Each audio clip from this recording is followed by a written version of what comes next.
Story 1. The Legend of the Dover Demon. America's northeastern states are a vast region of rolling woodland and mountain ranges, which are allegedly home to countless cryptids, seemingly able to traverse the unsettled areas of these states largely undetected. In April of 1977, the inhabitants of one small town in rural Massachusetts would catch an unwanted glimpse of one such creature.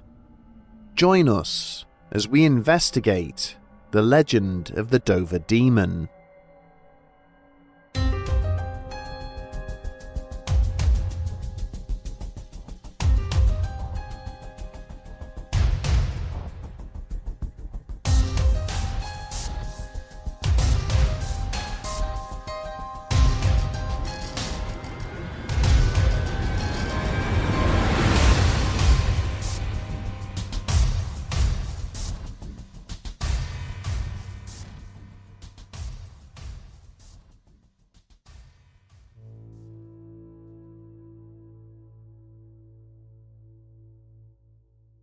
As her boyfriend Will had continued to steer the car through the winding country lanes, Abby Brabham sat beside him in the passenger seat, silently willing him to say something. The couple were on their way home from a party, during which an altercation had occurred between them. She had made an off-the-cuff remark about their relationship, which had caused him to lose his temper with her. It had only been 5 minutes since they had left, but those 5 minutes had seemed like an eternity, as he had still not said anything to her. She was beginning to worry that this might be more serious than she had initially believed. Sighing, she peered out of the passenger window at the surrounding countryside, as the passing tree lines and fields were briefly illuminated by the headlights of the car. By now, they were only a short distance from her home, leaving precious few minutes for Abby to try and resolve the situation before being dropped off. The 15-year-old was still frantically trying to think of a way to break the tension when she suddenly caught sight of something up ahead, squatting at the side of the road. As the car continued to move forwards, its probing headlights picked out a strange humanoid shape, settled on its hindquarters, staring at the approaching vehicle. Brabham gasped out loud as its features were gradually revealed by the piercing light from the high beams. Its oversized head sat atop an emaciated and painfully thin body, which was tan in colour and possessed 4 long, spindly limbs. It was the creature's face which had shocked the girl most. It was entirely devoid of any kind of mouth or nose, but the eyes were a pair of almond-shaped pits which seemed to regard her in a hungry and malevolent manner. As the vehicle passed by, they shined bright green in the headlights. It was at this moment, only meters away from the horror crouched at the side of the road, that Abby screamed. Her sudden outburst caused Will to slam his feet hard on the brakes. As his girlfriend sobbed and pointed out the rear window, he looked in the wing mirror to see the red hue of the brake lights reflecting off a short but spindly figure, which had now risen from the side of the road. For a moment, it seemed to study him, and then suddenly made off across the carriageway and into the undergrowth on the opposite side.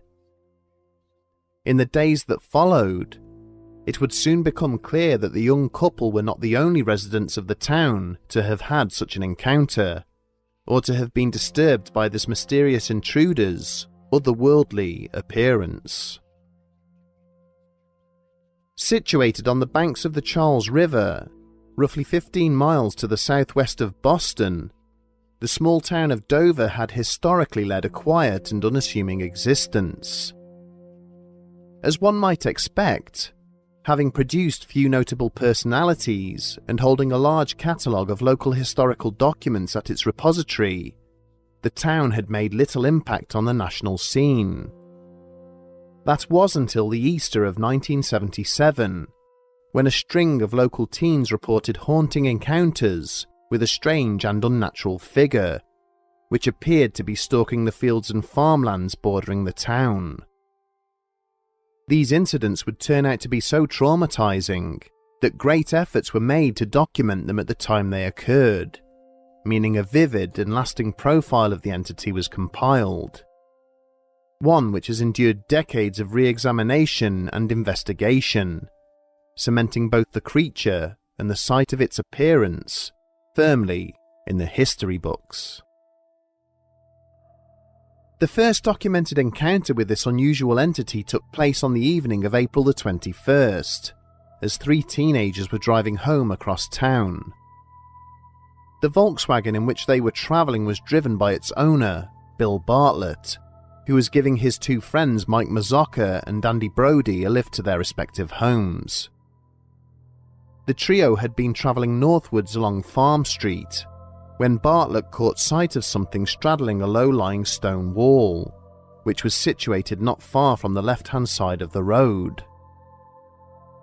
At first, the youth believed that what he was seeing was most likely a roaming pet, such as a cat or dog, but as the car drew closer, he quickly realised that it was in fact nothing of the sort. As the light shining upon it began to intensify, Bartlett was able to make out a series of horrifying and nightmarish features. The creature was too big to be a domestic cat, standing about 3.5 feet tall and being distinctly humanoid in appearance. Its emaciated torso seemed far too inadequate to support the bulbous head which sat atop its shoulders, and which was devoid of any features, save for a pair of large orange eyes. There was no fur covering its naked body, the skin of which appeared to be rough like sandpaper and was coloured somewhat like a peach. The bizarre-looking creature was slowly and methodically crabbing its way across the top of the wall, its tendril-like fingers curling around the stones in order to gain a sufficient grip. As the car drove by, the entity quickly melted away into the darkness. Bartlett excitedly asked his passengers if they too had seen it, only to be met with confused expressions.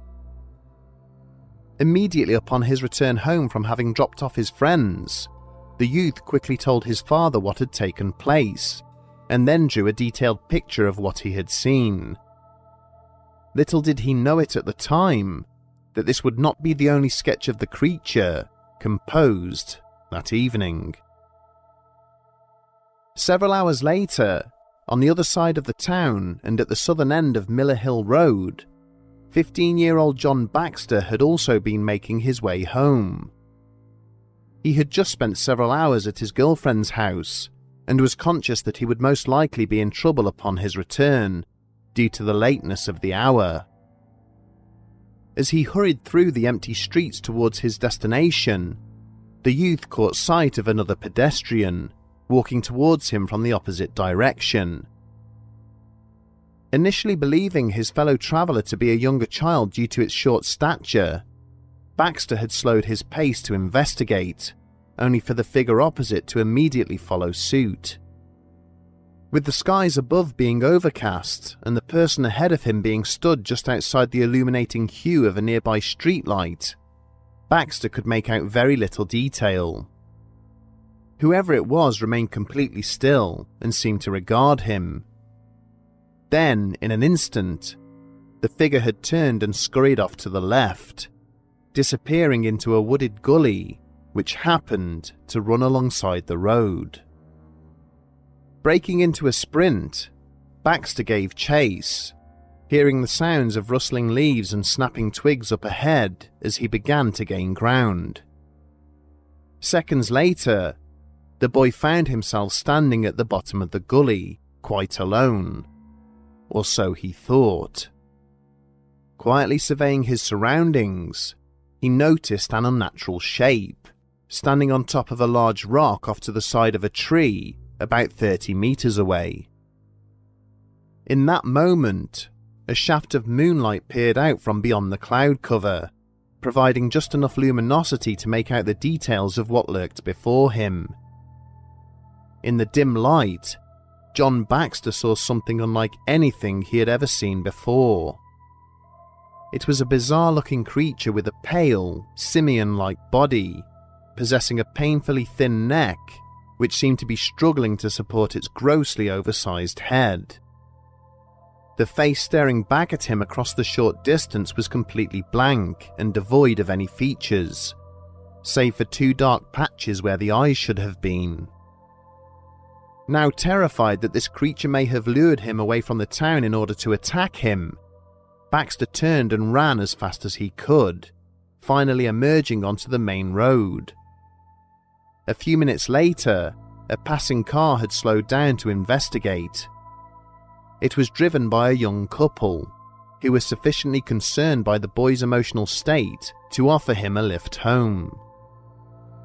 The image of the alleged creature which Baxter went on to draw would prove to be eerily similar to the one produced by Bill Bartlett.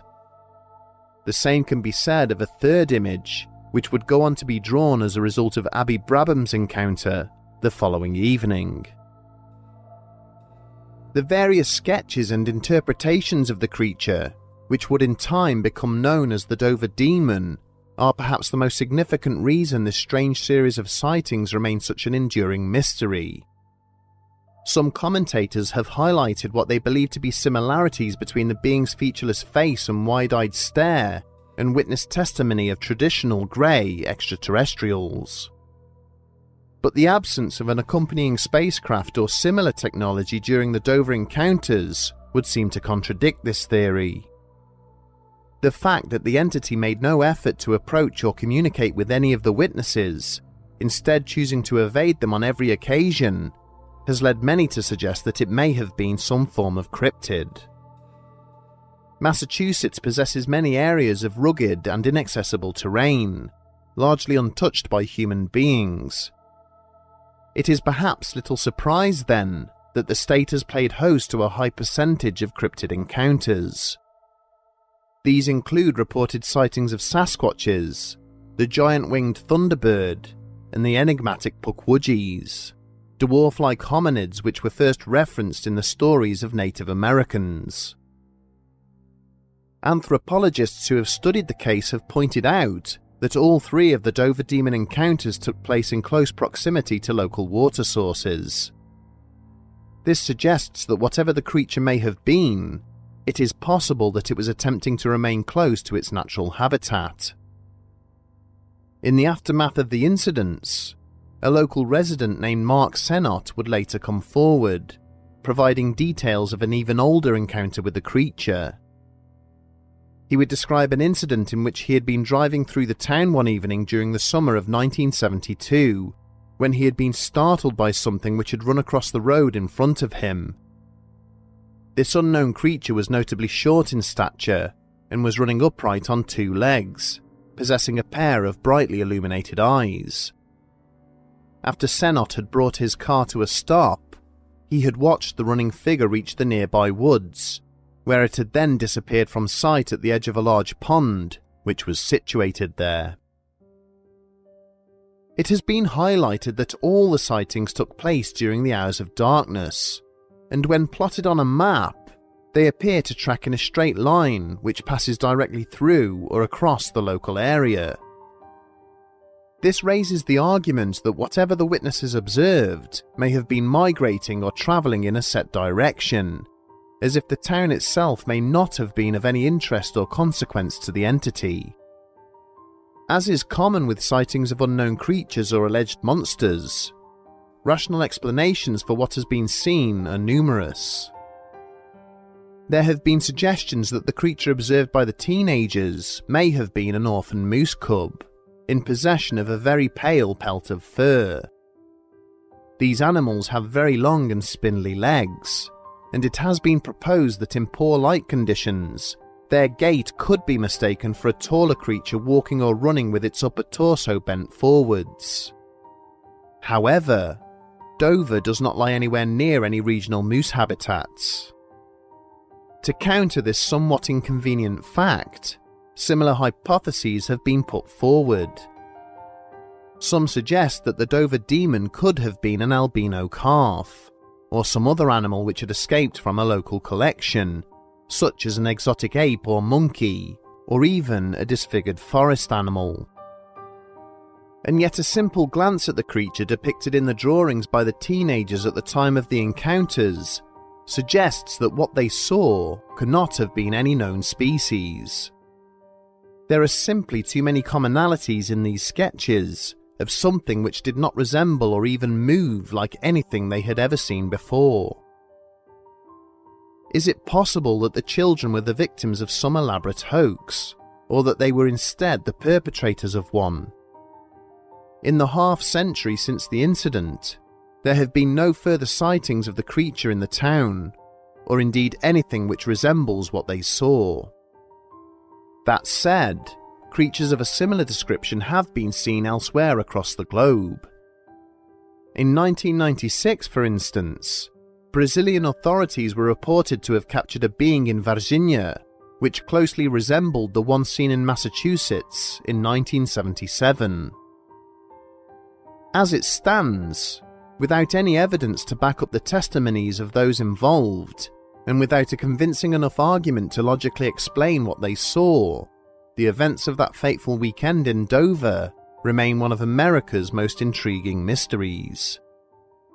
We have already explored a variety of unusual cryptid sightings which are alleged to have taken place within the USA, and as time passes, such incidents continue to occur, often accompanied by dashcam or mobile phone footage of the creatures involved.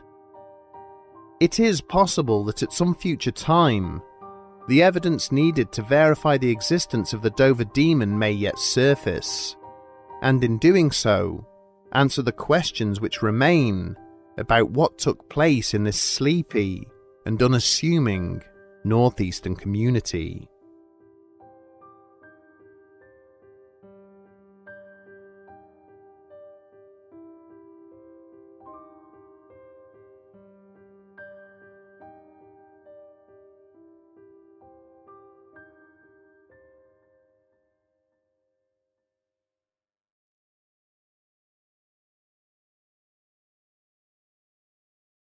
Story 2. The Van Meter Visitor. During the autumn of 1903, numerous inhabitants of one Iowan city were subjected to a series of terrifying encounters with a mysterious winged intruder. Over a century later, both the origins and ultimate fate of this enigmatic creature continue to remain shrouded in mystery. Join us this week as we examine the bewildering story of the Van Meter Visitor.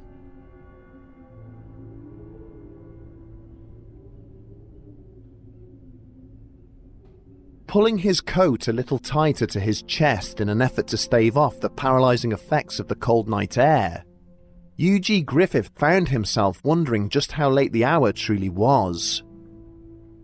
A cursory check of his pocket watch soon confirmed the salesman's worst fears.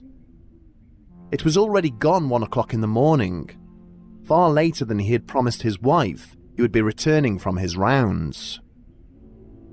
Quickening his pace, Griffith hurried through the city's business district, which was unsurprisingly devoid of activity due to the lateness of the hour.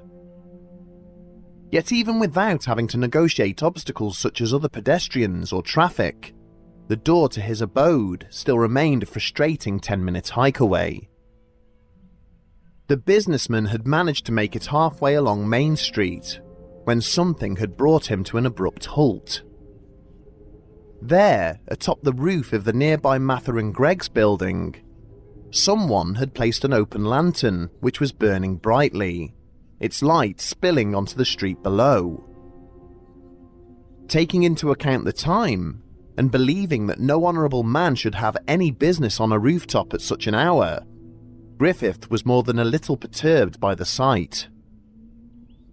Having decided it was within his civic duty to investigate, he proceeded to walk confidently out into the middle of the road and call out a challenge. Almost immediately, and to his utter surprise, the light from the lantern suddenly leapt into the sky, travelling several meters up the street and then landing on another rooftop. Dumbfounded, Griffith was momentarily at a loss as to how to proceed, before again persuading himself something illicit must be afoot. As he began a determined pace along the building line, he again called out, demanding the holder of the lantern descend from the roof and identify themselves. Once again, the result of his order was that the ball of burning light instead hurtled up into the sky, this time sailing directly over the top of him and settling on a roof situated on the opposite side of the street. Completely stunned by what he was seeing, Griffith could only watch on in further amazement as the light now rose vertically up into the sky. It travelled in a steady and unwavering path directly upwards, before suddenly appearing to vanish into thin air. Griffith stood perfectly still for a short time, waiting for the mysterious light to reappear.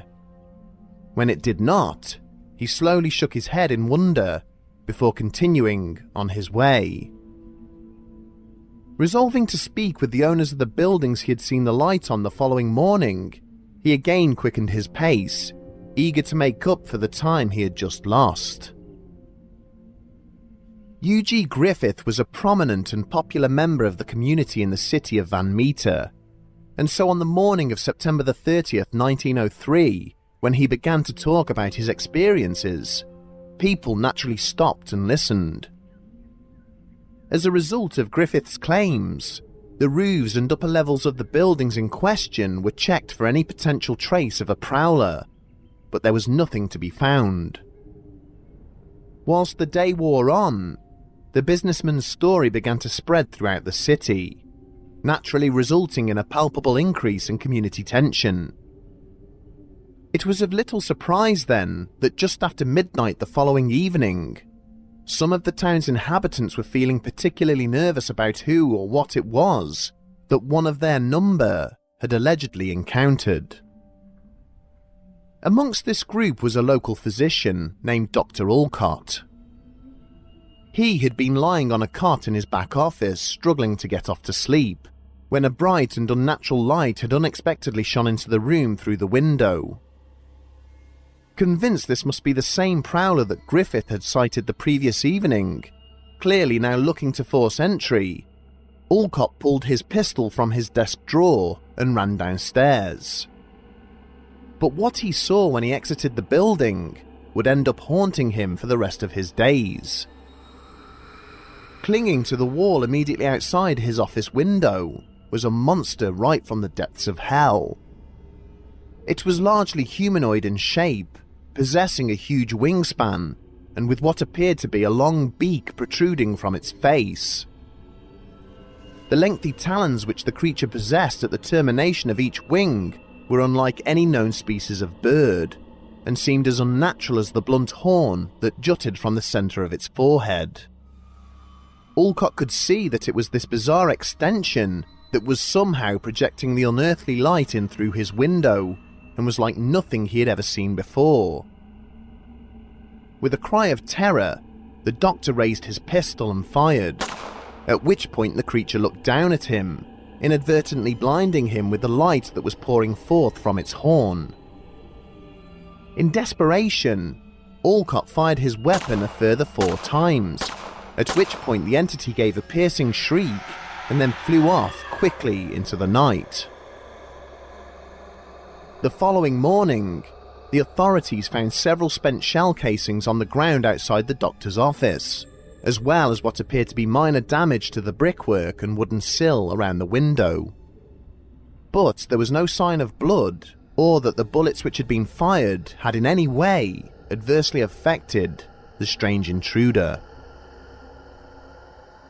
When added to the testimony of Mr. Griffith, the good doctor's alleged encounter had quite the detrimental effect on his fellow citizens, with several deciding to take steps to protect both themselves and their businesses from the machinations of this nocturnal intruder.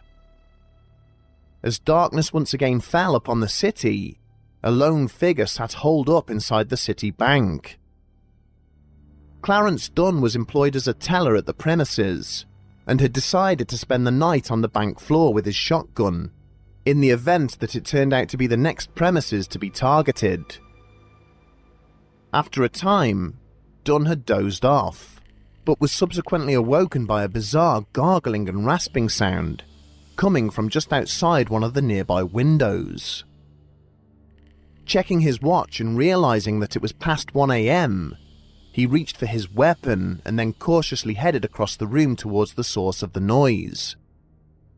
But as Dunn had reached the window and peered out into the darkness, he had been immediately blinded by a brilliant light, which had shone in through the glass and into his face. Staggering backwards, the bank employee had rubbed his eyes vigorously with his free hand, before opening them again to see that the mysterious beam of light was now sweeping back and forth across the room.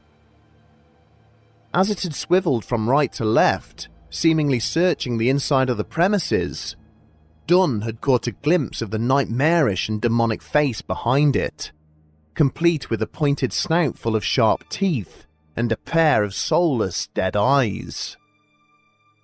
Without hesitation, the teller's finger had automatically tightened against the trigger of the shotgun, firing the weapon directly through the window at the creature which was lurking outside. The glass had instantly shattered as the buckshot smashed into the small panes, with the creature once again fixing him in the beam of light being projected from the center of its head, before disappearing into the night. The following morning, the police found what appeared to be footprints on the floor outside the window. They were abnormally large in size, with 3 toes sticking out from the end of each imprint. Several efforts would be made to take plaster casts of these, each unfortunately proving unsuccessful. The following evening, there would be yet another traumatic encounter with the creature, this time at a hardware store situated a little further along Main Street from the location of the original sighting. As with Clarence Dunn, the proprietor, O.V. White, had been awoken by an odd rasping noise coming from the street outside. Seizing his rifle, he had hurried out of a side door to find a large shape regarding him from a position perched on top of a nearby telegraph pole. But before he could open fire, the figure had opened its wings and emitted a horrific and overpowering odor. As White had dropped to his knees, choking and coughing, the creature had immediately taken flight, passing over the head of another shopkeeper named Sidney Gregg, who had heard the commotion. Both men watched on as the winged figure slowly disappeared from sight, heading in the direction of the aging coal mine around which the city had originally been built. The following morning, when the pair had related their experience to their neighbours, it was decided that enough was enough. Having been confronted by a deputation of angry local business owners, the mayor had sent for the director of the mine to be brought before him. A rather flustered Mr. Platt arrived a short time later, unsure of why he had been summoned. But after a brief back and forth with the city elders, Platt revealed that some of his men had recently reported strange sounds floating up from the depths of several long-abandoned shafts located near the main site. Their claims had largely been dismissed as nonsense. That evening, a couple of armed men were posted to watch the mine entrance, with orders to notify the police if they saw or heard anything suspicious. In no time at all, they had subsequently come hurrying back into the city to report that they had not seen one, but 2 of the entities emerge from the mine shaft and fly off up into the night. A combined force of miners and local residents were promptly pulled from their beds and set off to lay a hasty ambush for the creatures, which both reappeared just as dawn was breaking. Descending towards the mine, they were subjected to a volley of murderous gunfire. The only effect that the hail of buckshot and bullets seemed to have on the 2 entities was to produce inhuman screams and further noxious emissions.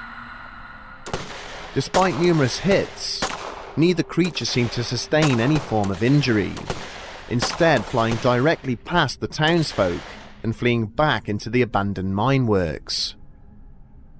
Wasting no time at all, The men who were present had quickly dynamited the entrance to the shaft in question, ensuring that no one could access it or that anything could get out. Volunteers were posted over the next week and a half to search for any sight or sound of the creatures, but nothing further was ever seen or heard of them. It may be that the Van Meter visitors eventually passed away in the depths of the mine shaft, or somehow found a different way to escape into the wilderness, but in truth, nobody can say.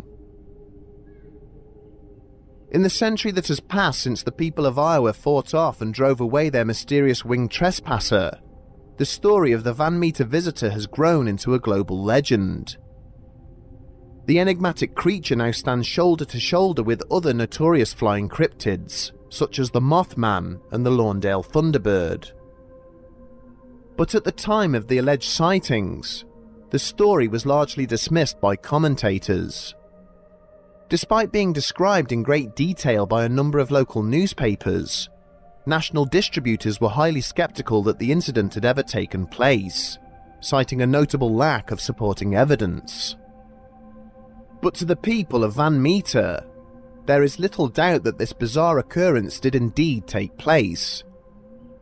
The witnesses to it were amongst the city's most affluent residents, hard-working men of learning and standing, all impassioned and consistent in their description of the beast.